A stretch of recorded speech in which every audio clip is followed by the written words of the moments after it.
আসসালামু আলাইকুম ভিউয়ার্স, আশা করছি আপনারা সবাই সুস্থ এবং সুন্দর আছেন। আজকে আমরা একটা এয়ার ড্রায়ার রিপেয়ার করব। তো ভাবলাম আপনাদের সাথে বিষয়টা শেয়ার করি। এটি একটি কম্প্রেসরের এয়ার ড্রায়ার। এটি অ্যাটলাস কপ্পো এয়ার কম্প্রেসরের সাথে লাগানো আছে। এটি FXC13 মডেলের একটি এয়ার ড্রায়ার। তো এই এয়ার ড্রায়ারটির সমস্যা হচ্ছে এয়ার ড্রায়ারটি যথেষ্ট কুলিং দিচ্ছে না। তো আমরা এখন দেখব আসলে এয়ার ড্রায়ারটির কী সমস্যা এবং কীভাবে এটাকে ফিক্স করা যায়।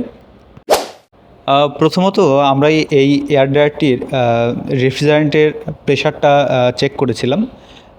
এই এয়ার ড্রায়ারে R134A গ্যাস ব্যবহার করা হয়েছে, যেটির স্ট্যান্ডিং প্রেশার সাধারণত 85 থেকে 95 এর মধ্যে হয়ে থাকে। তো আমরা যখন রেফ্রিজারেন্টটির প্রেশার চেক করি তখন অনেকটাই প্রেশার ড্রপ পাই। তো খুব সম্ভবতই আমরা ধারণা করি যে এর সার্কিটে কোথাও না কোথাও হয়তো লিকেজ আছে, যার কারণে সেই লিকেজ দিয়ে রেফ্রিজারেন্টটি বের হয়ে গেছে। ফলশ্রুতিতে এয়ার ড্রায়ারটি যথেষ্ট পরিমাণে কুলিং দিতে সামর্থ্য হচ্ছে না। তো আমরা এখন সেই বিষয়টাই চেক করব। ভিউয়ার্স, লিকেজ ফাইন্ড আউটের জন্য আমরা এক্সট্রা একটা কম্প্রেসরের মাধ্যমে পুরো সিস্টেমটিকে প্রেশার দিয়ে রাখছি এবং ডিটারজেন্ট ফ্যানার সাহায্যে আমরা বোঝার চেষ্টা করছি যে আসলে কোথায় এই লিকেজটি হয়েছে। তো আমরা ইতিমধ্যেই একটি লিকেজ ফাইন্ড আউট করতে সক্ষম হয়েছি। আমরা ধারণা করছি এই লিকেজ দিয়ে হয়তো সমস্যাটি হয়েছে। আপনারা স্ক্রিনে অলরেডি দেখছেন যে এই দিক দিয়ে খুব ভালোভাবে একটা বড় ধরনের লিকেজ হয়েছে। তো আমরা প্রথমত এই লিকেজটি রিপেয়ার করব ওয়েল্ডিং টর্চ স্ক্যান এবং ব্রেজিং রডের মাধ্যমে, এবং দেন আবার প্রেশার দিয়ে আমরা দেখব প্রেশারটি ফল করে কিনা। যদি ফল না করে সেক্ষেত্রে আমরা আবার গ্যাস চার্জ করে এয়ার ড্রায়ারটি চালিয়ে দেওয়ার চেষ্টা করব। তো এখন আমরা সেই লিকেজকৃত স্থানে লিকেজ ওয়েল্ডিং বা ঝালাই করার চেষ্টা করব। ভিউয়ার্স, লিকেজকৃত স্থানে ওয়েল্ডিং করার পূর্বে আমাদেরকে ওই স্থানটিকে সুন্দরভাবে পরিষ্কার করে নিতে হবে। এজন্য আমরা সিরিজ পেপারের মাধ্যমে ঘষে ওই পাইপটিকে পরিষ্কার করে নিচ্ছি, কেননা ওই জায়গায় যদি ময়লা থাকে সেক্ষেত্রে ওয়েল্ডিং করার পরেও ব্রিজিং খুব ভালোভাবে বসবে না। সেক্ষেত্রে ওই জায়গায় পুনরায় লিকেজের একটা সম্ভাবনা থাকবে।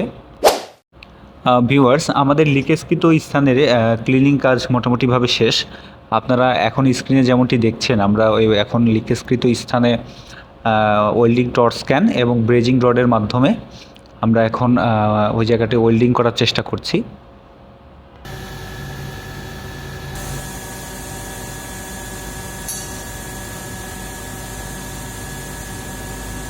ভিউয়ার্স, আমাদের লিকেজ রিপেয়ার শেষ। এখন আমরা সিস্টেমটিকে আবারও প্রেশার দিব এবং প্রেশার দিয়ে আরেকবার চেক দিব যে কোথাও কোনো লিকেজ আছে কিনা। যদি লিকেজ না পাই তাহলে সেক্ষেত্রে আমরা এখন গ্যাস চার্জ করে দিব।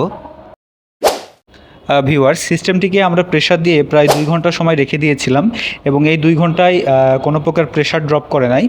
সেক্ষেত্রে আমরা খুব সহজেই ধরে নিতে পারি যে সিস্টেমে আর কোথাও কোনো লিকেজ নেই।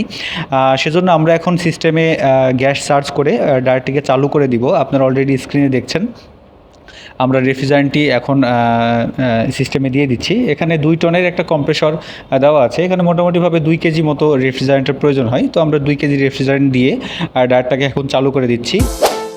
তো ভিউয়ার্স, সবাইকে ধন্যবাদ। আজকে এখানে শেষ করছি। আসসালামু আলাইকুম।